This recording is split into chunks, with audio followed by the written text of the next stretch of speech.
Hello বন্ধুরা, আজকে আমি আপনাদেরকে দেখাবো যে আমি বাজারে যাচ্ছি। অর্থাৎ বাজারে বলতে কি, আজকে যখন আমরা পাক করতেছিলাম, পাক করার মুহূর্তে একটা তরকারি শর্ট পড়ে গেছে। তো আমি সেই একটা তরকারির আইটেম আনার জন্য বাইরে যাইতেছি বাসা থেকে। তো বাংলা দোকান ওইখানে যাব আর কি। বাংলা দোকানে এখানে হয়েছে যাইতে সময় যে রাস্তাটা পড়ে, এই রাস্তাটা এখানে একটি গ্রাম অঞ্চল।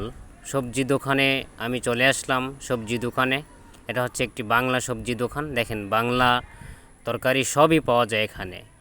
আপনারা হয়তো জানেন যে বাংলাদেশীয় আইটেম সব কিছু পাওয়া যায় আমাদের এখানে। যারা বাংলাদেশি প্রবাসী আছে তারা এখানে বাংলা দোকান করছে। এখানে বাংলা আইটেম সবজি সব কিছু পাওয়া যায়। অনেকে মনে করতে পারে বিদেশে হয়তো কোনো কিছু পাওয়া যায় না।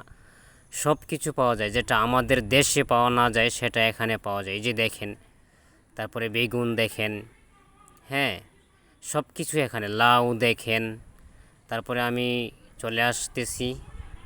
আমি এখন আবার আমার বাসায় চলে আসতেছি। তো বাসার ভিতর দিয়ে আবার একটু বের হতে হয় আমাকে, অপোজিটে যাওয়ার জন্য। তারপরে আবার আমাকে বাসার মধ্যে ঢুকতে হলো।